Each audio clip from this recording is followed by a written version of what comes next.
Hey YouTube, Matches 860.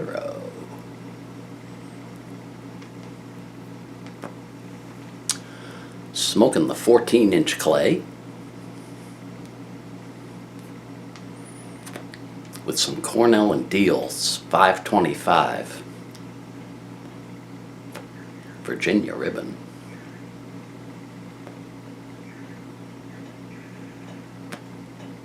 Going to talk about the Connecticut Charter today.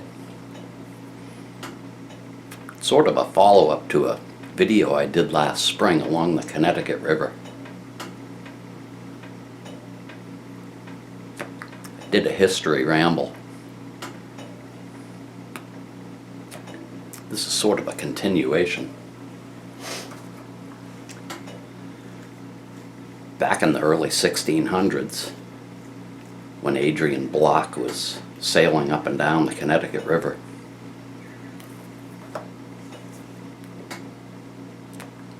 he mentioned a odd-looking oak tree in the vicinity of present-day Hartford. Historians have decided that what Adrian saw was the Charter Oak. I'll attempt to tell that story now. The historical account is extremely long, full of names and dates. I'll just try to give you the meat and potatoes. In the 1660s, the Connecticut colony had been around for about 20 years. The colony's governor drafted the Connecticut Charter, which has since been referred to as the forerunner to the Constitution. Fantastic document. He was so happy with it that he sailed over to England, got a meeting with the king, and asked for his blessings on the charter. The king looked at it and was pretty happy with it. Went so far as to grant Connecticut rights to everything over to the Pacific Ocean, which was pretty amazing.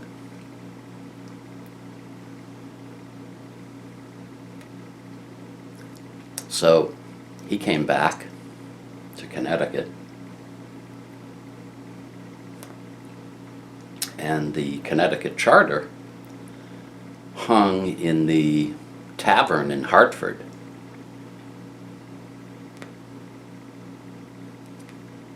Where everybody could see it. Of course, the tavern was Hartford's meeting house and entertainment spot. Usually a pretty busy place.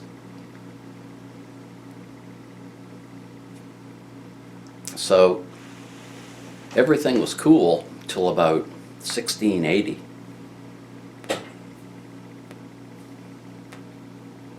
When there was a change in the king in England. And one of the first things he did, he got a hold of the regional governor in the New England area, who actually worked directly for the king. And he told them that all the agreements that were made under the previous king were null and void, and that he was to seize Connecticut's copy of the charter.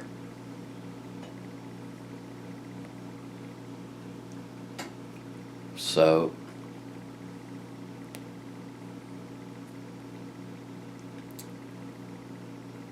the regional governor showed up at the Hartford Tavern one day with several armed guys with him.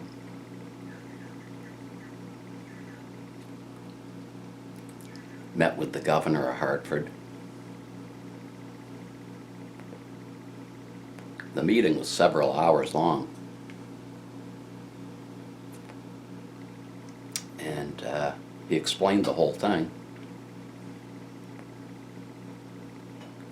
Ended up dropping the bomb that he was going to have to seize the Connecticut charter.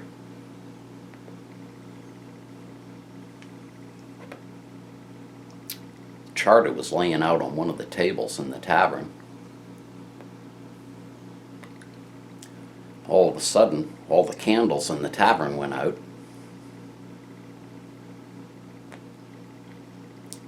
When they got the candles relit, the charter was gone.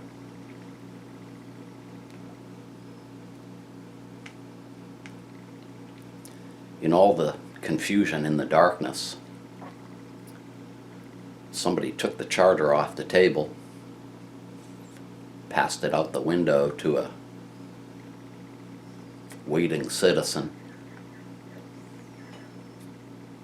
who then ran it over to the oak tree and hid it in a void in the tree.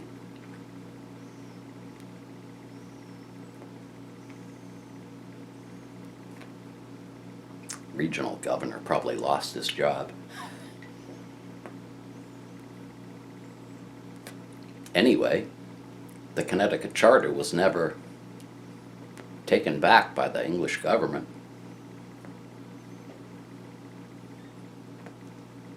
And it actually hangs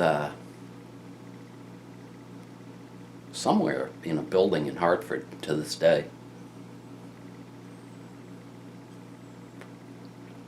The charter oak fell down in a hurricane in the 1800s. But the people of Hartford, knowing that it was an odd tree, saved some of the acorns off it.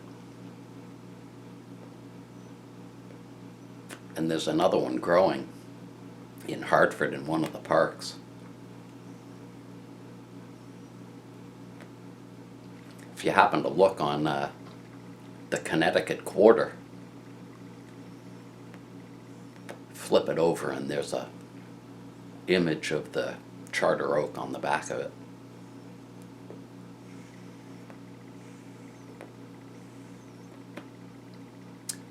So that's my little story about the charter oak.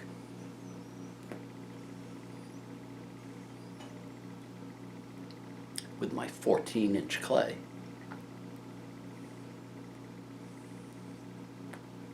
Thanks as always for joining me. Have a great weekend.